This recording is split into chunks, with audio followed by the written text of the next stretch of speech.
to get a fucking line, you know. But at least you get that line. You know, you're marketing yourself, you're booking yourself, you're trying to get spots, you're trying to stay healthy and do kettlebells or run or get sun or you know, there's such a process. It's just not. You know, I remember when I first watched comedy and said, "This is what I think I want to do." I wish I would have taken a test and saved my notebook. I thought it was just writing jokes, and I had my idea completely wrong. I thought writing was, I'll just write this and go up there and they're gonna howl, you know. And you went on stage, and when you get into comedy at first, you do that. And then there's no book to tell you what you do as a comic. Like, if I lived in Michigan, my day as a comic would be completely different than my day in L.A., correct? Yeah. You're doing warm-up here? But I will say there are books on comedy. Well, like Judy Carter and shit like that. But when was the last time you co-headlined with Judy Carter? When was the last time you saw Judy Carter at an improv? Well, you haven't. That's my fucking point, okay? So all these people that give you books are written by people that you don't even see do fucking comedy. Well, Judy is very busy right now. Doing what?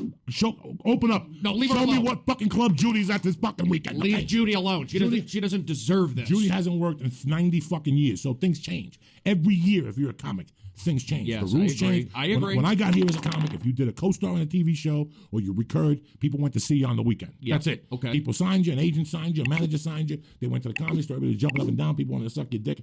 Boy, is it not like that. It's the internet now. And it changes every year. Well, when we got here, that was a big thing. When we got here, it wasn't the internet. Well, it became cable, and then it became... But when you and I got here in 98, you had to go out every night on stage. Mm-hmm. You had to write jokes. Yep. You had to go to auditions. Yeah. You had to go to Fox and do warm-up. Yeah. You went and did warm-up. I went over there with you and did little sketches. 1,000 shows. You were on there tons.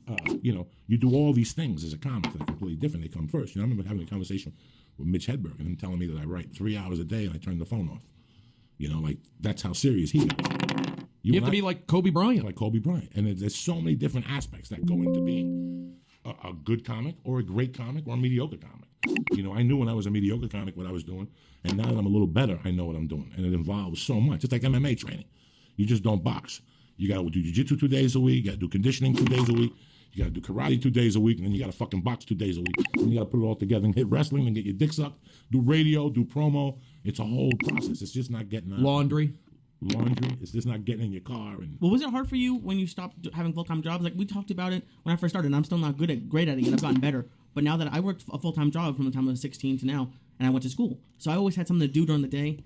And when I first started doing this full-time, I part of it was I was being kind of lazy. I would just watch TV. But now, even when I'm working a lot, I'll feel like I'm being lazy because I'm at my house, and it's hard to fill as much time as you think you should. But also, the schedule is a lot different. So even though I'm not doing stuff at 4, I'll be out until 10 or 11 o'clock at night. So it's just it's a hard transition, I think.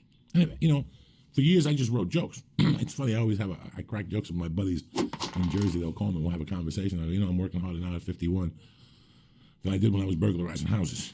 I'm working harder now when I was burglarizing. When I was young, I was a burglar. You know, I was a part-time burglar. Whatever. You do whatever you got to do. Shocking developments. But it's so weird how I work. You know, I get up at 5 and I tweet and Facebook for an hour, and then I fucking write for an hour in the morning. I set my day up, and then you have the baby. Then my wife takes a shower, and she comes out, and I do something with the baby till 10. Then I do something for an hour, and then she comes back, and I have the baby, you know. And there's writing involved. There's emailing involved. There's talking to agents involved. There's just so much in your day. And I remember when it was just very simple, when you're an open micer, and you get up, right? We get up and go to our job, and then meet at the underground. And I mean, it's just crazy in terms of, you know, the internet was a game. For me, it was like cable was a game changer. And then like internet, satellite TV, it turned into TV. It was like turned into 60 channels to 200 channels. And then the internet came on, and that blew everything out of the box. So you have that. And then even though look, everyone smoked pot tonight. But I also think that we only still have 24 hours in the day. And now you get that 2 hours. That was when we were in Seattle, that 2 hours of social media wasn't there. It was not there. It wasn't there, but a lot of people listening might be like, oh, social media isn't work. It's fun. It's Twitter. It's Facebook.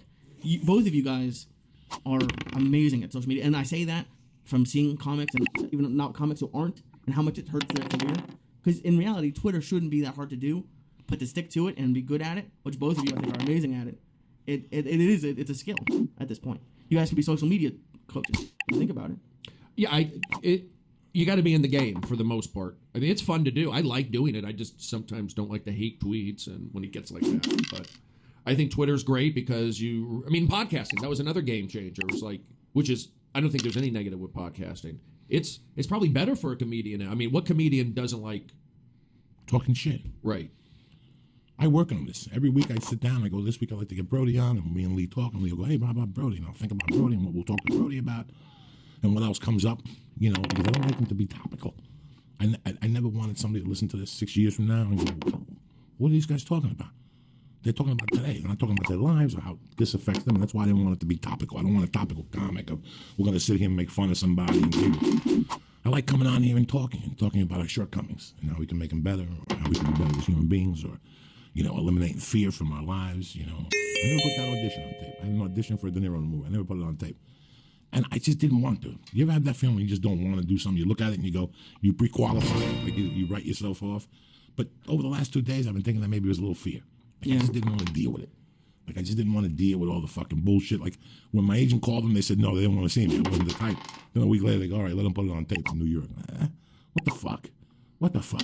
So it's like, you deal with these things. This is the shit that affects me. Today, I trained with this dude today. It's a badass jiu-jitsu guy. I train with him at least twice a week. Is it a guy named Eddie Bravo? No. It's a guy named Dave. I met him at Higgins, and when I first started going down there, he taught me a lot of jiu-jitsu basics that I had gone to other places and they never taught me. Shit that it's very easy to see that this was the bridge. So today we're doing something. I go, hey, man, I've been practicing these at home. He goes, let me see. And I started doing this jiu-jitsu move for him. And he was like, Joey, when you first fucking came in here, you couldn't even go to that one leg. Now you're throwing me over. And he goes, you did it 4 times in a row. This isn't luck.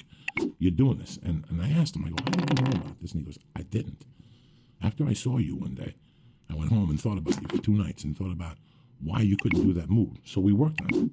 And it was just your hand and your elbow moving. And he goes, I learned from watching you and breaking it down. You and I have had discussions about comics on Twitter, and that they've had conversations with us. And we've said, and I've said to you, if they just watch what I do, this would be easy. I don't twit all day. I refuse to twit all day. I got better shit to do than twit all day. I'll give you those 2 hours in the morning. I'll give you those for free. I'll do that all day, but I can't twit every time I go to a restaurant or stop and take a picture.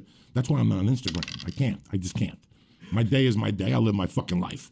I can't be on there all day twitting cheeseburgers and fucking grilled cheese sandwiches and pictures of black people with handcuffs on. I can't do that shit. Whatever the fuck. You know what I'm saying? I'm not making fun of nobody. I'm just saying here that I don't have time for that. I give you what's on my mind in the morning, what eliminates my fear in the morning, what I'm thinking, when I'm waking up in the morning, that you don't know about. Mm-hmm. I think social media is very important. But then again, I always ask myself, would Richard Pryor go home from the store at 2 a.m. and twit? Probably not. But it's 2015. He'd probably have to. Right. You understand me? You have to. You think so? You have to. We had a guest on the show, a good friend of mine that Lee's become friends with, big fan of Lee's. Lee's a big fan of his, Ray Canella. And he worked at Sci-Fi for 20 years, and he told us how he would go home and watch his kids. And he kept going to Sci-Fi saying, guys, TV is changing. I'm watching my kids. They watch shit on demand when they want to, on Netflix and all this shit. You people are missing the boat. And they kept saying, no, you're getting too old. Let's face it. I mean, I'm not going to lie to you. We've been friends for 20 fucking years. 5 years ago, we were on the same boat. We didn't have much going on. Well, we were all waiting for the next movie. You had Hangover. You had successes with the Hangovers. Thank you. And I want to ask you something. Remind me to ask him about the Hangover. Okay. Nobody really knew the next move. All of a sudden, these things came. Podcasting. When you leave here and you go south 3 blocks, there's a Ford dealer. I had applied at that Ford dealer to sell cars. When I moved to the Valley 5 years ago in April, maybe 6 months after that, I had a decision. And the decision was I was going to quit comedy on the road. I was going to do comedy in town. And one of my friends called me with a movie role or a TV role. I would do it for insurance. But I was done with comedy. And then the fucking Jew hit me on Facebook and said, do you want to meet? And he had all these ideas, and I would go, slow the fuck down. Whoa, Nelly. I'm an old man. If I stayed that old man, I would have been selling cars. If I didn't take his advice. And then he kept bugging me after I had the Felicia podcast going, do the Felicia podcast. But you got to do something in the morning. You're twitting and you got these fucking people on there listening to music and saying to suck my dick and God's going to help me today, whatever the fuck. So we did the podcast. So I started thinking like a young man. I had to. That's the only way you're going to stay in this game. When you got to the store, remember there was a bunch of older comics? They're not even around anymore. Why? Not even one of them. Because they didn't grow. They didn't evolve. Comedy's an evolving game. I wasn't making fun of Judy Brown before. I love Judy Brown. If you go to my fucking house, Judy Brown's comedy book is in my space. Judy Carter. Judy Carter. With the fucking tab ripped off it. That's how long I have it. You know how many times I bought the Judy Carter book? 5 or 6 times. I've got that book. Gene Perot. Yep, How to for write. writing. That's what Gene Perot must have had 16 fucking workbooks. I think I did 3 of them. And I would get pissed off at Gene Perot. If I was doing those workbooks for that, I would hit Gene Perot on Facebook and tell him I hope his mother gets hit by a train, cocksucker, because I couldn't do those exercises. I couldn't figure out. He used to write for Bob Hope. Oh yeah. I'm telling you, Gene Perot workshops. Well, it's just back then, books were the way people found out stuff. So you bought books. Now, there's probably a guy doing a comedy podcast, how to do comedy podcast, or how to do comedy YouTube video. And it's just the way it is. It is that way. But you get these guys, stand-up is about doing it. I don't want to compete against the YouTubers, but I feel like comedy is the real deal. But YouTube saved me. YouTube, listen, Comedy Central's never going to give me a 1 hour. HBO's never going to give me a 1 hour. Right. So I got a couple options. What's the matter, Lee? You're going to cry. No, I'm just saying. Either Netflix gives me a 1 hour, or I got to shoot my 1 hour. Crackle, or Amazon. Or me and Lee shoot 10 minutes a month. Post it every 2 months. And I got my own special on YouTube, which will get more hits than you'll get on Comedy Central, because Comedy Central, they're going to play your special on Friday night. And that's it. Friday, Saturday, Sunday, that's it. And then they're going for DVDs and sales. So if I don't DVR it or whatever, your thing is fucking gone forever. On YouTube, I can publicize it. 10 minutes every 2 months. And it's yours. Brody Stevens YouTube page. You edit it. You edit it. Brody Stevens YouTube page. And every 60 days, there's a new 10 minutes by Brody Stevens. Premiere. And look, I don't have any problem disagreeing with that. No. But also the other problem is this warm-up, it's energy. You're putting out that crazy energy. And then you also have to go, you know what? I'm on a little roll right now, because if you ask me, I like the internet, but I'm also old school. I get a kick out of getting to be on MLB Network or Absolutely. the NFL Network or Fox Sports and those shows. I'm old school. I like that. I know that Funny or Die, and like I said, those internets, they're more, but there's just something about TV. It just makes it, I feel like it's more official. But what I'm trying to say, I told Lee to remind me about a question I had last. Yeah. I'm high too. I did Spider-Man 2. I did The Longest Yard. And somebody once told me something after The Longest Yard that makes a lot of sense. It's that sometimes we do movies and we don't think we're going to get out of them. We want to get out of them. And he goes, these movies go in cultures. I'm very lucky right now. Grudge Match is playing on HBO. And they've been putting it on at 8 o'clock with Ride Along. So it's like Ride Along, Grudge Match, and something else. For me, I need 3 more weeks of that. I need 3 more weeks to Grudge Match to play, because it's free advertising for me for casting people. Oh, that's what I was getting. I'm sorry. That's the one sense of it. But did you get what you wanted out of The Hangover 1? As big as the movie was, biggest movie of the summer, $200 million at the box office. You must be getting some great residuals. Okay, I had some decent ones early on, and once in a while I get it, but it's part of my act. It does feel good, a little bit of validation, or just kind of cool. Absolutely. It's a cool little Absolutely. crush. When I did Spider-Man 2, crush, people come up to me and said, we saw you in Spider-Man 2. It was fucking cool. One line, even I felt cool. I can't lie to you people. I do shit all the time. I don't feel cool. I did Spider-Man 2. I felt fucking cool. It was a cool movie to do. If you come to me, I'll tell you 10 times the same thing. It was a cool movie. My question is, when you shot The Hangover and you went home, in the back of your mind, between you and I as brothers, I've known you 20 years, did you say to yourself, this is the one that's going to push me over the top? Then the movie comes out, and yeah, your friends come up to you, your mom comes up to you, your agent's proud of you. But did it really push us to where we wanted to go? After I did The Longest Yard, I ain't gonna lie to you. Listen, I quit doing blow in 2007, not because I've been doing blow since '79, but after The Longest Yard, I went into one of the biggest funks in my life, because everybody told me, once the movie comes out, you're gonna be writing your own ticket. Well, I didn't. I didn't know how to. I already had a plan to succeed. I didn't have a plan to fail. You know what I'm saying? And that failure made me snort triple the amount of coke, maybe put on 20 more thousand pounds than I had already done. When you did The Hangover, how did you feel? For me, it was just all bonus. It was all playing with house money, because I never ever thought I would be in a movie and be. I just didn't think so. And even when I shot it, I felt like, okay, I've been in a couple little things. I could tell it was a big movie, and I did it. I stayed professional, but I didn't think it was going to change my career. No, I just wasn't. I come from a baseball background, college, and very structured. So I just kind of play things close to the vest. Even when I knew my TV show that I had on Comedy Central, which is kind of hard to say that, but I did. There's no denying. I felt like that would give me that would have given me a boost and help me push through. And I think it kind of has, with the combination of these other things. I've kind of like pushed through to a new level.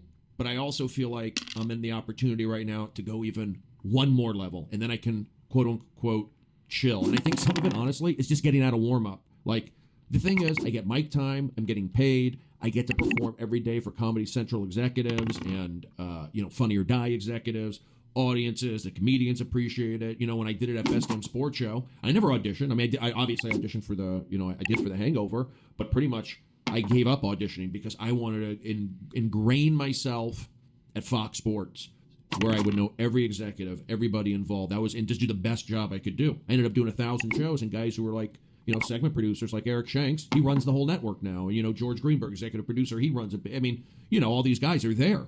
So it is relationships, and, I went for that. But I feel like now I just got to ride the wave. It's just warm-up takes a lot. This particular one's hard. How many hours does warm-up take out of your day?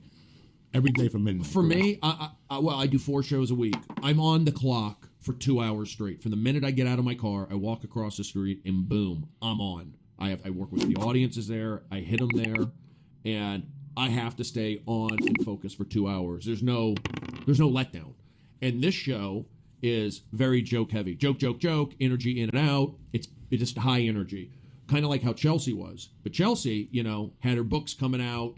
It was a lot of these young girls from San Diego and Arizona, and it shot over by the beach, and she had just had a ton of fans, and it was just basically it started out with paid audience, but then she just blew up, and then it was just kind of keep the audience under control, warm them up, keep them under control, and it was hard, but I wasn't like beat up after. I'd hang out. It was like I felt good. Whereas this show, it's like I'm trying to do the same thing, but I'm not, though, for different reasons. It's an adult show. It's hard to get adults there at 3:30. You can't get the college groups like I would get at Best Damn. It's just a lot of... So at the end of the day, it takes a lot out of me. And I appreciate it. I like doing it. It feels good.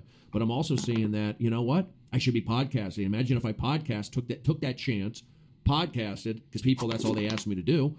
Podcast, build up my audience. I will go out on the road. I will do that. And I don't hate warm-up. I'll do it. But... It's, I think you're good at it. I'm good at it. You're really good at it. Yeah. I mean, I do not like doing have you it. ever Don't seen get him me do wrong.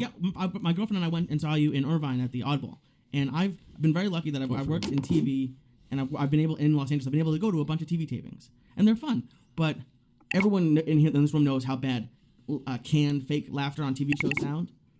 There's really bad warm-ups, and if the warm-up's bad, then they're not going to laugh. They're not going to be a good audience for the show, which is super important. And I've seen you there. I've seen you at the Comedy Store a bunch, not doing warm-up there.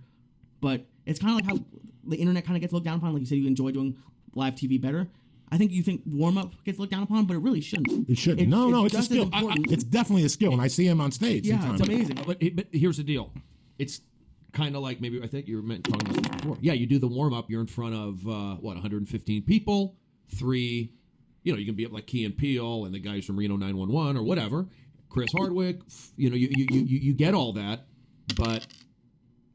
Only that's who sees it. You do a podcast, thousands see it or hear it, hopefully. But, so I'm not saying it's wasted in there, but I feel right now I'm at the point where maybe I could put that energy and go for it. But I also know that I'm good at it. I don't not like warm up. I just can't be beat up. I just feel I'm getting beat up a little bit. I remember when I first moved here, I would go to shows. I went to Politically Incorrect, and I would see my boy warm up. Danny Vermont, did he do it there? Was it Danny? Oh my God! Long hair? Yeah, no, I know who Danny is. It was either Danny or. What's his name? Robert Lungblade or a bald guy or KB Capara. What's his name? KT. Chunky B. No. KT Tatana? No, he wouldn't have done it. It was a long time ago. But I remember there was a guy that I see now from time to time. But the worst warm up ever was the guy on news radio, Joe, and all those guys used to call him Captain Date Rape because he looked like a date rape guy. And I remember sitting at the warm up going like, "What do they pay this guy? I gotta get in here." I mean that is one thing where he was really bad. And then I worked with Brody on the Best Damn Sports Show. And I know Brody a long time. And one day they're micing me. And I've got my back to Brody. Like I've got my back to the stage. And they're micing me like that. Like, hold on, come on. Like they're doing it in a rush. And I'm hearing him warming up this crowd. But he's not doing the traditional warm-up. He's talking about foot fungus or something. And I'm fucking howling because they're looking at him like, what are you talking? And he's just going off. He's not even looking at them. He's got a football jersey on, a whistle around his neck. And he's talking about foot fungus or something. And me and the girl that was doing the makeup or the mic, or whatever, we just looked at him, looked at each other like, that is fucking amazing. And I could see that I had been to 1,000 tapings. They don't even let you go out in that type of boundaries. They don't even let you go out where you were going as a... Oh, they let me. They let him. They let him. Not saying fucking clean. No. Keep it clean. Just very clean. But just talking about something that has nothing... They were so... Like, give me the 3 actors from The Godfather. Like, they were doing quizzes and shit. No. It's the biggest thing in this industry is there's very few Craigslist job postings. You get jobs, and you've got a bunch of jobs from people you know. So, Brody, you've done a bunch of shows because people ask for you. So I mean, that's the best kind of job hunting. You know, if people are asking you to do jobs. it has Yeah. to be What was your great. first warm up? Was it Best Zach Damn Sports Show? Oh, it was. Yeah. You had Zach in between that. I did. On What? VH1. Yeah, I did Zach's show. I got fired. The guy thought that I worked like half the shows. He thought I scared the audience, and it was like Fred Graver. He ran the show. He was like a Travel Channel or something. But he said I scared the audience. But the thing was, the whole audience, it was the same audience from Best Damn Sports Show. You know what I mean? It was like them sitting there. So, but what upset me was I didn't get a note. It just got fired. It's like I'm working with the same guys. I know the audience. How can I scare an audience that knows me? So you could have just given me a note. So then Zach and got it. This is a long. So Zach, it was a long time ago. But Zach did they tried to get me back, and I did come back. And then I worked some of the shows. Show got canceled. Sorry. Best Damn Sports Show. I got in trouble a couple times there, but for the most part, I stayed with it. 1,000 shows. Chelsea, 400 shows. They left me alone. 7-year run. Ridiculousness. Leaves me, it's like leave me alone. Wanda Sykes. They got rid of me. They got rid of her. What show was that? The Wanda Sykes show. And you were the warm up for that? Yeah, I did like 10. I did like 10 shows. Here's the deal. I take care of comedians. It's like I'm focused on taking, like when at Chelsea, I want to take care of these comedians, and at the end of the day, what does it do for you? It's like, but I know that Kevin Hart knows me. I know that Jeff Dunham from Best Damn Sports Show knows me. I know that if I really need something, I took care of these guys. Whitney Cummings. This is before they had everything. So I didn't do it for that, but that's what drives me, and that's why I feel like I like having the respect of the comedians. But I just fume when the crowd isn't good. It just boils my blood. And it's like not healthy sometimes. But I'm like a coach, like, let's go. And just, it's not easy. But you have to, like, I'm good at it. But to get there, you can't just, I have to prepare my day. I don't audition. I have to leave. It's like preparation. I have to get up, do the same stuff. That's how hard warm up is. And then I'm done. And I'm just like wiped out after. Not wiped out, but kind of grinded out for this particular show. I'm that good. I've like created something. So I'm not hating on warm up, don't get me wrong, but I definitely need to be podcasting more. And I know that would be a big difference. And I think I should have a YouTube channel. And that's it. But here's the other thing. In the back of my mind, I'm doing other stuff. I did do MLB Network. I was on a Fox Sports, fantasy football show all year. So it's not like those things aren't happening. So I kind of put my energy into that. Warm up in TV. I went from doing warm up in the road. I did everything about my show, and then warm up came, and then warm up, and then do the road for my show. And then once the road stopped, still doing warm up, then I focused on the Fox Sports and doing the NFL stuff, and then getting a cartoon, put my energy into that. But I think that for 2015, I just need to be. I'd like to figure some things out. And there's just I don't want to get too break behind the scenes, but I'm just not. I know I could be because I've done the show. I was on a TV show, so I know what it's like to feel good. To work half the time, to put in half of the stress and make twice as much and be seen by thousands. That's what I'm saying. Like warm up, 115 people see me. It's a steady paycheck. But I've been on the other side where it's like, wow, I got a dressing room and, they're doing makeup for me. I feel accepted. It's like, I can do this.